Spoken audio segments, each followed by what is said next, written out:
Good evening. ईएमसीएससी academy में आपका स्वागत है। आई होप आप लोग अच्छे होंगे और इन्जॉय के साथ पढ़ाई भी कर रहे होंगे। जैसा कि हम लोग साइंस में कई चैप्टर्स पढ़ चुके हैं, तो अब आप लोगों को उन सारे चैप्टर्स के सारे कॉन्सेप्ट क्लियर हो गए होंगे और उससे रिलेटेड कोई भी क्वेश्चन होगा तो आप लोग आसानी से सॉल्व भी कर पा रहे होंगे। और उसी क्रम में हम लोग बात कर रहे थे कोशिका विज्ञान की। कोशिका विज्ञान हम लोग लगभग समाप्त कर लिए हैं। उसमें कोशिकांग, सारे कोशिकांगों को हम लोग पढ़ लिए हैं। अब हम लोग पढ़ रहे हैं कोशिका विभाजन। तो आइए देख लेते हैं कोशिका विभाजन से संबंधित क्वेश्चन। तो पहला क्वेश्चन देखते हैं। पहला क्वेश्चन है, केंद्रक का विभाजन क्या कहलाता है? कैरियोकाइनेसिस, साइटोकाइनेसिस, एमाइटोसिस, उपर्युक्त सभी। तो आपको बताना है केंद्रक का विभाजन क्या कहलाता है। तो चलिए आंसर देने की कोशिश कीजिए, क्या हो सकता है, केंद्रक का विभाजन क्या कहलाता है। तो कल हम लोग बात किए थे कि कोशिका विभाजन में मातृ कोशिका से पुत्री कोशिकाओं के निर्माण की क्रिया को कोशिका विभाजन कहते हैं। और कोशिका बनने से लेके इसके विभाजन द्वारा संतत्य कोशिका बनने तक होने वाली सारी प्रक्रियाओं को कोशिका चक्र कहते हैं। और हार्वर्ड और पेल्फ ने कोशिका चक्र को 4 चरणों में विभाजित किया था: जीवन अवस्था, G2 अवस्था, यस अवस्था, यम अवस्था। और इन चारों को आप अंतरावस्था कहा गया था। फिर इनको पुनः 5 चरणों में विभक्त किया गया था: project, prophase, metaphase, telophase, cytokinesis.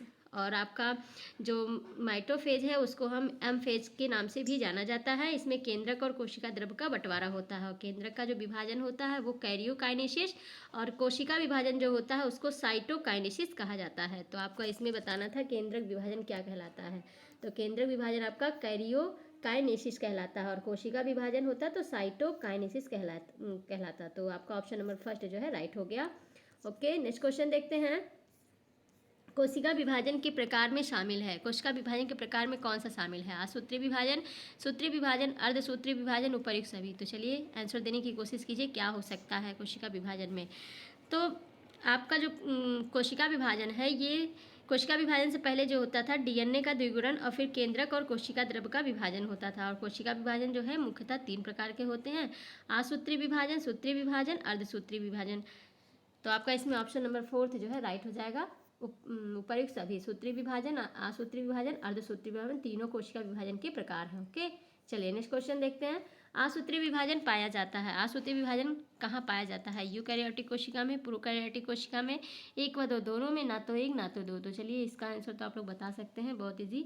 तो आसूत्री विभाजन क्या होता है? इसे हम एमाइटोसिस भी कहते हैं। और आसूत्री विभाजन में पहले मात्र कोशिका का केंद्रक सीधे 2 भागों में बढ़ जाता है। फिर इसके ठीक बाद कोशिका द्रव्य में संकुचन होने लगता है और कोशिका द्रव्य भी बढ़ जाता है। और इस प्रकार कोशिका विभाजन में किसी प्रकार की केंद्रीय घटनाएं नहीं पाई जाती हैं। और यह अविकसित कोशिकाओं जिसमें केंद्रक नहीं होता है उसमें पाए जाते हैं, जैसे जीवाणु है, नीलहरी शैवाल है, ईस्ट है, अमीबा है और प्रोटोजोआ है। तो ये आपका प्रोकैरियोटिक कोशिका के अंदर पाए जाते हैं जिसमें केंद्रक अविकसित होता है या पूर्ण विकसित नहीं होता है। तो आपका ऑप्शन नंबर 2 जो है राइट हो जाएगा। नेक्स्ट क्वेश्चन देखते हैं। सूत्री विभाजन की खोज किसने किया? वाटर फ्लेमिंग, जोहानसन, बावेरी, माल्टीमोर। तो चलिए बता दीजिए कि सूत्री विभाजन की खोज किसने किया। तो कोशिका विभाजन की जो सूत्री विभाजन की प्रक्रिया है ये वाल्टर फ्लेमिंग ने 1882 में किया था। और यह विभाजन 2 कायिक कोशिकाओं में होता है। और इस विभाजन के 2 मुख्य भाग होते हैं: केंद्रक का विभाजन और कोशिका द्रव्य का विभाजन। फिर ये कैरियोसिस जो होता है, केंद्रक की विभाजन जो होती है उसको हम कैरियोकाइनेसिस भी कहते हैं। इसको पुनः 2 भागों में बांटा जाता है: अंतरावस्था, विभाजन, प्रावस्था। तो आपका सूत्री विभाजन की जो खोज है वो वाल्टर फ्लेमिंग ने किया था सन 1882 ईस्वी में। तो आपका ऑप्शन नंबर फर्स्ट जो है राइट हो जाएगा और 1882 ईस्वी में इसकी खोज हुई है। ओके, चलिए नेक्स्ट क्वेश्चन। अंतरावस्था में संपूर्ण विभाजन चक्र का कितना समय लगता है? 60 से 65, 90 से 95, 20 से 25, 70 से 75%। तो आपको बताना है कि अंतरावस्था में जो संपूर्ण विभाजन चक्र की प्रक्रिया होती है उसमें कितना टाइम लगता है।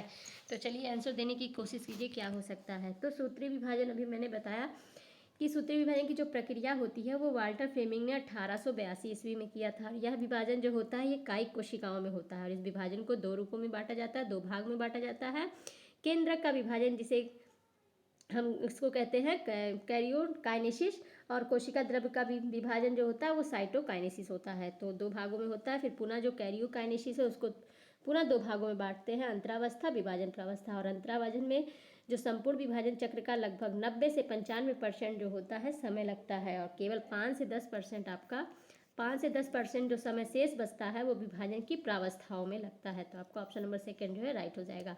ओके, चलिए नेक्स्ट क्वेश्चन। प्रोफेज के मुख्य लक्षण हैं। प्रोफेज के मुख्य लक्षण क्या है? केंद्रक कला एवं केंद्रिका का लुप्त होना, स्पेंडिल फाइबर का निर्माण, क्रोमेटिड्स का दृष्टिगोचर होना, उपरिक्त सभी। तो चलिए बता दीजिए प्रोफेज के मुख्य लक्षण क्या है। तो विभाजन की जो प्रवस्था होती है उसमें केंद्रक में श्रृंखलाबद्ध अनेक परिवर्तन होते हैं, जिसको 4 प्रवस्थाओं में बांटा जाता है। प्रोफेज हो गया, पहला आपका प्रोफेज है, मेटाफेज है, उसके बाद टीनोफेज है, एनाफेज है, 4 है।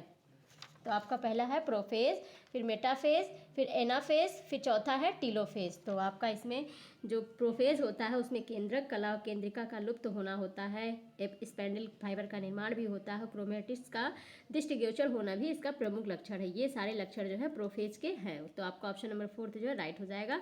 नेक्स्ट क्वेश्चन है, शरीर में घाव का भरना किस प्रकार की कोशिका विभाजन का परिणाम होता है? शरीर में घाव का भरना किस प्रकार की कोशिका का विभाजन होता है? तो चलिए बताने की कोशिश कीजिए क्या हो सकता है, कौन सा ऑप्शन। ऑप्शन आपका है सूत्रीय विभाजन, सेकंड है आपका आसूत्रीय विभाजन, थर्ड है एक व दो दोनों, फोर्थ है ना तो एक ना तो दो। तो अभी मैंने आपको सूत्रीय फेज के बारे में सूत्रीय विभाजन के बारे में बताया कि सूत्रीय विभाजन क्या होता है।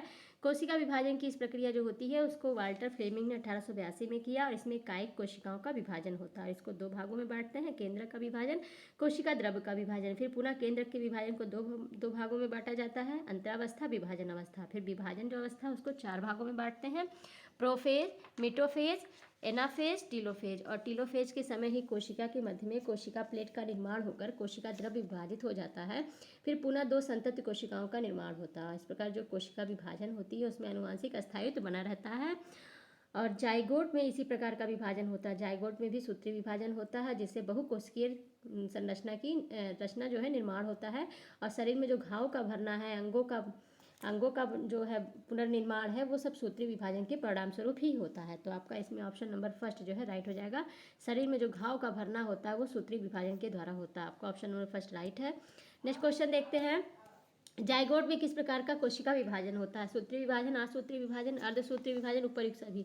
तो अभी मैंने आपको जाइगोट के बारे में बताया कि जाइगोट में कौन सा विभाजन होता है। तो जाइगोट में आपका सूत्रीय विभाजन होता है। आपका ऑप्शन नंबर फर्स्ट जो है राइट हो जाएगा। ओके, चलिए नेक्स्ट क्वेश्चन, अर्धसूत्रीय विभाजन की खोज किसने किया था? ऑप्शन है फार्मर, मुरे, एक व दो दोनों, ना तो एक ना तो दो। तो चलिए बता दीजिए अर्धसूत्रीय विभाजन की खोज किसने की। तो अर्धसूत्रीय विभाजन सदैव द्विगुणित कोशिका में ही होता है, और फार्मर एवं मुरे ने सर्वप्रथम 1905 ईस्वी में मियोसिस की खोज की, और इसमें केंद्रक व कोशिका द्रव्य के 2 बार विभाजन सम्मिलित होते हैं। और इन 2 बार के विभाजन में से पहला विभाजन मियोसिस प्रथम या हास विभाजन कहलाता है, और जिसमें गुणसूत्रों की संख्या जो है द्विगुणित से आगुणित हो जाती है।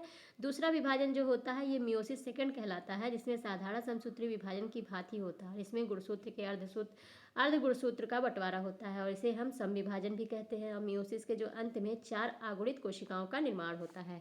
जैसे पहले एक कोशिका है, मातृ कोशिका 2x है, इसका 2 बार विभाजन होगा तो XX बन जाएगा, 2 भागों में हो जाएगा। फिर इसका पुनः XX में हो जाएगा, तो इस प्रकार आपका 4, इसका भी होगा, इसका भी होगा, तो आपका हो जाएगा 4 भागों में।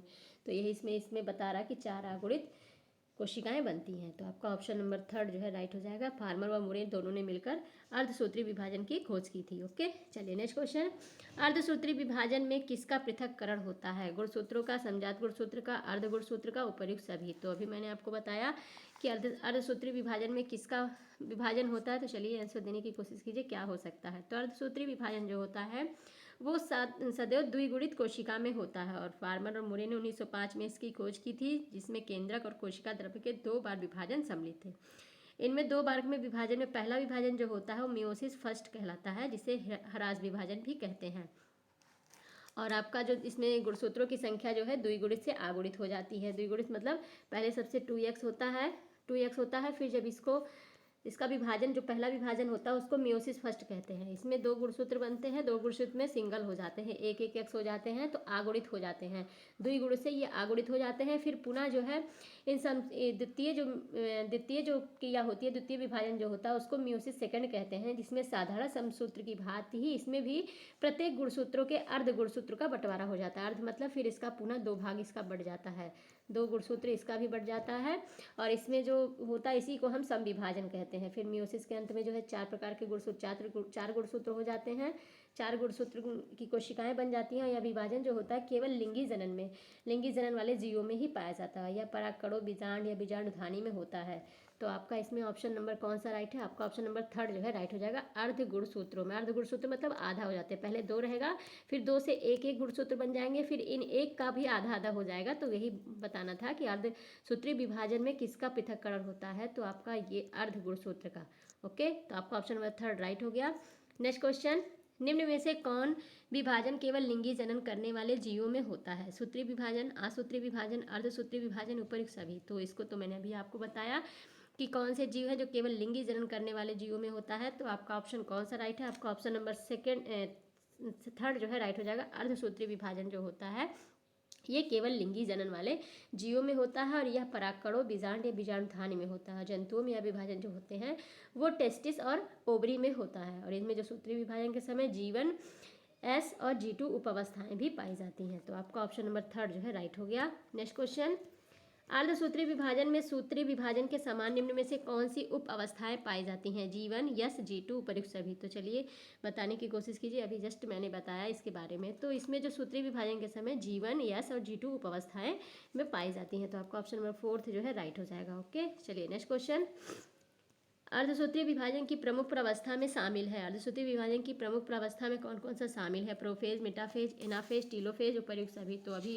इसके बारे में भी मैंने आपको बता ही दिया। तो चलिए जल्दी से आंसर दीजिए क्या हो सकता है। तो मैंने बताया कि सूत्री विभाजन जो होता है उसमें आपका जो होते हैं उसकी खोज वाल्टर फ्लेमिंग ने किया था। इसको 2 भागों में बांटा था, केंद्रक का विभाजन, कोशिका द्रव का विभाजन। फिर केंद्रक का विभाजन को पुनः 2 भागों में बांटा, अंतरावस्था, विभाजन अवस्था। अंतरावस्था में जो संपूर्ण विभाजन चक्र होता है वो 90 से 95% होता है, और शेष जो होता है 5 से 10% वो विभाजन की प्रावस्था में लगता है। प्रावस्था जो विभाजन की प्रावस्था होती है या माइटोसिस फ्रेज होता है, उसमें केंद्रक में श्रृंखलाबद्ध अनेक परिवर्तन होते हैं और 4 प्रकार के प्रावस्थाओं में बांटते हैं, प्रोफेज, मेटाफेज, टीलोफेज और एनाफेज होता है।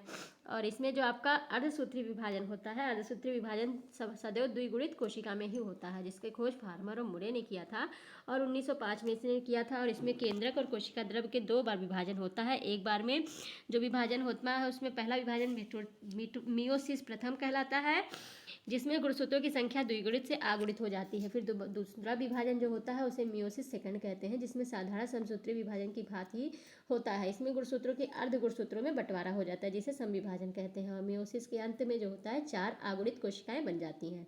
यह विभाजन केवल लिंगी जनन वाले में होता है, और जंतुओं में यह विभाजन टेस्टिस और ओवरी में होता है। फिर इसमें जो सूत्री विभाजन होता है उसमें G1, S और G2 उपावस्थाएं पाई जाती हैं। और इसके बाद 2 भागों में इसे बांट देते हैं, मियोसिस फर्स्ट और मियोसिस सेकंड। मियोसिस प्रथम में जो गुणसूत्रों का होता है उसमें ह्रास हो जाता है और इसको पुनः कई अवस्थाओं में बांटते हैं, जिसमें प्रोफेज है, लेप्टोटीन है, जाइगोटीन है, पैचिटीन है, टिप्लोटीन है, फिर इसका जो अवस्था है प्रोफेज है, मेटाफेज है, एनाफेज है, टीलोफेज है। तो आपका इसमें ऑप्शन नंबर 4 जो है 5 जो है राइट हो जाएगा। उपयुक्त सभी, ये सारे जो है अर्धसूत्री विभाजन के प्रकार हैं, प्रावस्था है। तो आपका ऑप्शन नंबर 5 जो है राइट हो जाएगा। ओके, चलिए नेक्स्ट क्वेश्चन, सूत्र युग्मन के नाम से किस विभाजन को जाना जाता है? Leptotene, zygotene, pachytene, diplotene. तो चलिए क्या हो सकता है, कौन सा ऑप्शन आपका राइट हो सकता है? तो आपका ऑप्शन नंबर 2 जो है राइट हो जाएगा, जाइगोटीन। जाइगोटीन जो होता है ये समजात गुणसूत्र जोड़ बनाते हैं, जिसे सूत्र युग्मन कहते हैं। तो आपका ऑप्शन नंबर 2 जो है राइट हो जाएगा। नेक्स्ट क्वेश्चन, निम्न में से कौन सा विभाजन सूत्री विभाजन के समान होता है? मियोसिस सेकंड, मियोसिस फर्स्ट, 1 व 2 दोनों, ना तो 1 ना तो 2। तो आपको बताना है इनमें से कौन सा विभाजन है जो सूत्री विभाजन के समान होता है। तो आंसर देने की कोशिश कीजिए क्या हो सकता है। तो अभी मैंने बताया कि मियोसिस प्रथम में गुणसूत्रों का ह्रास होता है और इस विभाजन की प्रमुख प्रावस्थाएं हैं, जिसे प्रोफेज है, मेटाफेज प्रथम है, एनाफेज प्रथम है, टीलोफेज प्रथम है। और प्रोफेज प्रथम जो होता है वो अत्यंत जटिल, लंबी और महत्वपूर्ण प्रावस्था होती है।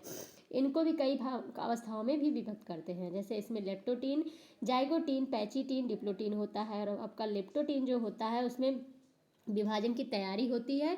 जाइगोटीन में समजात गुणसूत्र जोड़ बनाते हैं, जिसे सूत्र युग्मन कहते हैं। पैचिटीन में अर्ध गुणसूत्रों में विनिमय या क्रॉस ओवर होता है। और डिप्लोटीन में टेट्रावैलेंट स्थिति से क्लाइमेटा अर्ध गुणसूत्र जो होते हैं टुकड़ों का आदान प्रदान होता है। और डाइकाइनेसिस में जो होता है वो क्रोमोसोम का अलगाव होता है, केंद्रक कला और केंद्रिका का लुप्त होना होता है।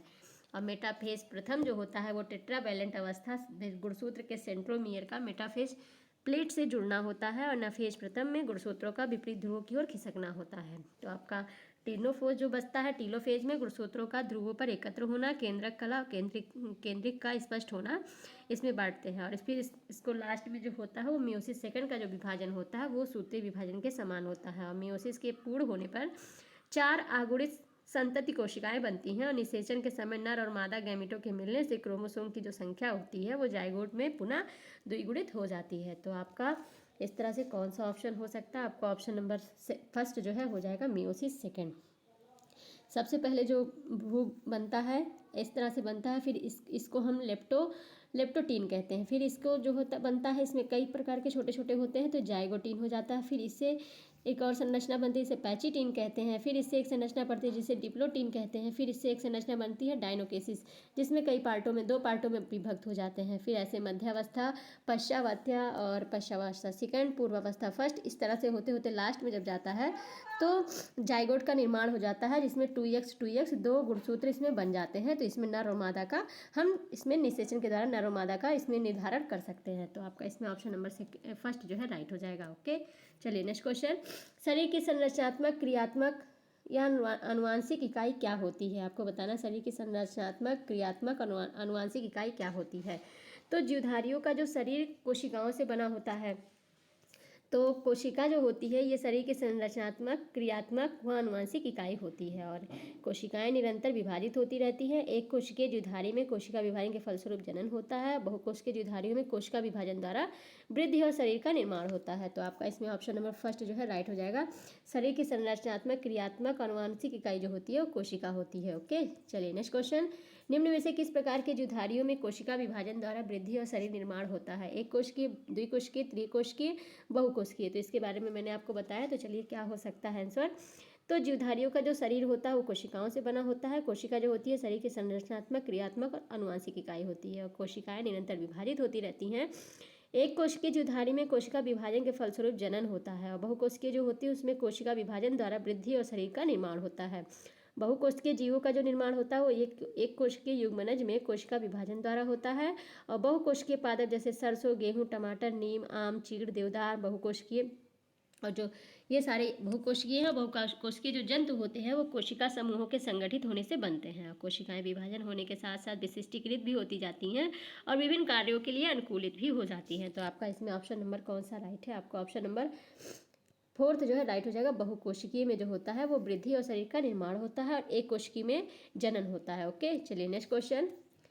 कोशिका संगठित होकर शरीर के निर्माण बनने का सही क्रम, यहाँ रहेगा बनने का सही क्रम क्या है? अंग तंत्र, ऊतक, अंग, ऊतक तंत्र, ऊतक तंत्र, ऊतक, अंग, अंग तंत्र, ऊतक, ऊतक तंत्र, अंग, अंग तंत्र, ऊतक तंत्र, अंग, अंग तंत्र, ऊतक। तो आपको सही क्रम बताना है कि सबसे पहले क्या बनता है, फिर किसका निर्माण होता है, फिर किसका निर्माण होता है। तो कोशिकाएं जो संगठित होकर सबसे पहले ऊतक का निर्माण करती हैं, उसके बाद ऊतक तंत्र का निर्माण करती हैं, फिर अंग का निर्माण होता है, फिर अंग तंत्र का निर्माण होता है। उसके बाद विभिन्न अंग तंत्र मिलकर पौधे या शरीर की जो है निर्माण कर लेते हैं। और कोशिकाओं का वह समूह होता है जिसमें सभी कोशिकाएं आकार, आकृति, कार्य, उद्गम और परिवर्धन की दृष्टि से समान होती हैं, ऊतक कहलाती हैं। तो आपका ऑप्शन नंबर थर्ड जो है राइट हो जाएगा।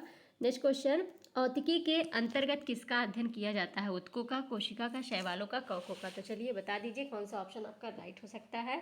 औतिकी के अंतर्गत किसका अध्ययन करते हैं? तो ऊतकों का अध्ययन जो होता है वो विज्ञान की जिस शाखा के अंदर करते हैं उसे हम औतिकी कहते हैं। तो औतिकी के अंतर्गत हम ऊतकों का अध्ययन करते हैं। आपका ऑप्शन नंबर फर्स्ट जो है राइट हो जाएगा। नेक्स्ट क्वेश्चन देखते हैं। फादर ऑफ हिस्टोलॉजी किसे कहा जाता है? Marcello Malpighi, Walter Flemming, Johannsen, Boveri. तो चलिए ये भी बहुत इजी क्वेश्चन है। तो अभी मैंने बताया कि ऊतकों का जो अध्ययन है वो जीव विज्ञान की जिस शाखा में करते हैं उसे औतिकी कहते हैं। और इस शाखा के संस्थापक जो है इटली के प्रसिद्ध वैज्ञानिक मार्सेलो मालपिघी है। और इस शाखा का जो हिस्टोलॉजी नाम है वो मायर नामक वैज्ञानिक ने दिया था। तो आपका ऑप्शन नंबर फर्स्ट जो है राइट हो जाएगा। फादर ऑफ हिस्टोलॉजी जो है मार्सेलो मेलपिघी है। ओके, तो इस प्रकार फ्रेंड आपको सेशन अच्छा लगा होगा और नई नई जानकारी मिली होगी, आपका रिवीजन भी हो गया होगा। तो आप लोग वीडियो को बार बार रिवीजन जरूर किया करें, बार बार देखा जरूर करें, बहुत इंपॉर्टेंट है। किसी ना किसी एग्जाम में जरूर क्वेश्चन इस सारे टॉपिक से पूछे जाते हैं। तो आप लोग मेहनत से पढ़ाई कीजिए, खूब पढ़ाई कीजिए अच्छे से, और पुराना रिवीजन जरूर करते रहिए। तो आज के लिए बस इतना ही, हम मिलते हैं नेक्स्ट वीडियो में। तब तक के लिए thank you so much all friends.